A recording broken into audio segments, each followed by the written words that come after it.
welcome back to the channel. This is MTG Ghoul-Dude. Today we're going to be continuing our Digging at the Past series with Dungeons & Dragons Adventures in the Forgotten Realms, or as I'm going to call it, AFR. So, a little bit about Dungeons & Dragons Adventures in the Forgotten Realms is it was a Dungeons & Dragons crossover with Magic the Gathering set, which replaced the core set of the 21 and 22 standard rotation. It is the 88th Magic expansion. It was released on July 23rd, 2021.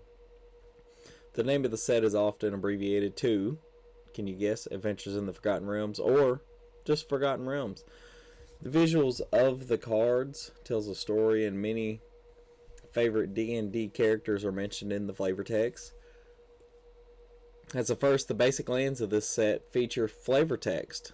These are structured as descriptions presented by a dungeon master.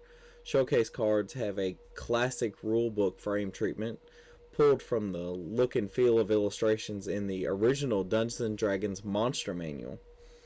Non-showcase lands look like the covers of the old module source books. So, let's go ahead and get into AFR. Starting off with Sepulchre Ghoul. For 1 and a black, it's a 2/1 zombie, and you can sacrifice another creature,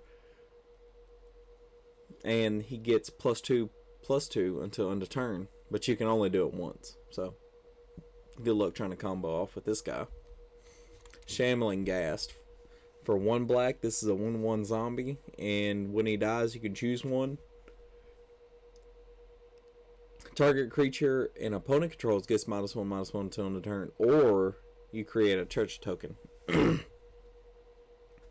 What can I say about this card that I can't say about, another card that's a low drop zombie that does a thing? Like, it could go infinite with, a Liliana. So, my buys, this is a pretty good card.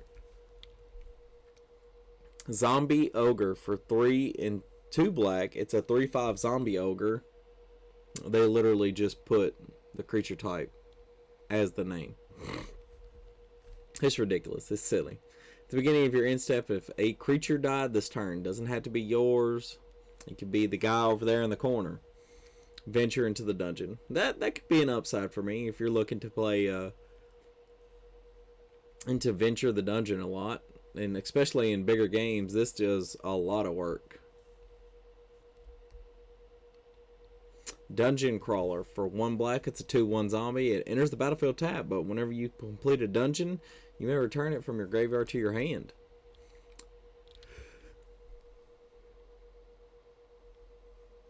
Excuse me.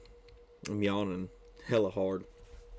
But I can see this being good if you're definitely going deep into the dungeon thing. But any other times, this is okay at best. White. For 1 and a black, you get a 3/2 zombie soldier. It enters the battlefield tapped, and then whenever a creature dealt damage by white this turn dies, create a tap 2/2 zombie creature token and exile that card. So, ooh, yeah, you're gonna have to forgive me. I'm super tired. It's a zombie soldier, and it makes more white, I'm guessing. I don't know. But this isn't as bad if you can keep your opponents on a really small creature base, like 1/1s and maybe 2/2s. But if they're 2/2s, the white won't stick around to see it. And then we get the newest combo boy that we have in our arsenal now with Acererak, the Archlich. For 2 and a black, it's a 5/5 legendary creature zombie wizard, and whenever the Archlich enters the battlefield, if you haven't completed Tomb of Annihilation, return it to your owner's hand and venture into the dungeon. Whenever it attacks for each opponent, you create a 2/2 black zombie creature token unless that player sacrifices a creature. This is basically just the new combo enabler with what is it called? Stormy Rooftops. Rooftop Storms. There we go. I don't know why I had them backwards. But Yeah, you just keep playing this forever. You don't have to pay the cost of it, and you could just keep running through. Which one was it done? The Dungeon of Lost Lost Mine of Phandelver. There we go. And it just cycles through and kills your opponents. Ebon Death Dracolich. For 2 and 2 black, it's a 5/2 zombie dragon, legendary creature. So this could be a zombie / dragon deck commander. But it has flash and flying, and whenever it enters the battlefield, it enters tapped. You may cast it from your graveyard if a creature not named Ebon Death Dracolich died this turn. So, in my opinion, this could head its own deck, but it would need a lot of support of smaller creatures, or it would be a self-sacrifice theme. Like you're building up tokens to die and to bring him back to cheat the commander cost. And now we get into our zombie affiliate cards with Death Priest of Myrkul. For 2 and 2 black, you get a 2/2 Tiefling cleric. I've heard many people say it different ways. Skeletons, vampires, and zombies you control get +1/+1. At the beginning of your end step, if a creature died this turn, you may pay 1. If you do, create a 1/1 black skeleton creature token.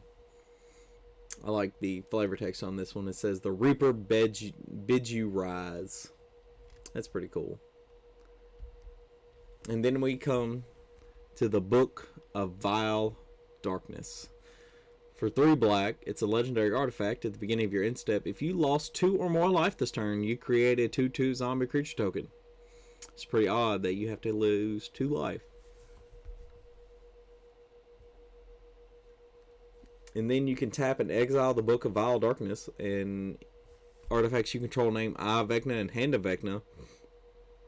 And you can create Vecna, a legendary 8/8 black zombie god creature token with Indestructible.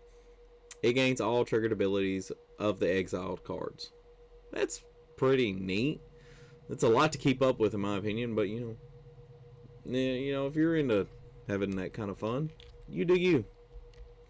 That's going to be it for today, guys. I really appreciate everybody watching, liking, subscribing, commenting. But that's going to be it for today. I can't say it enough. All my new subscribers, all my old subscribers.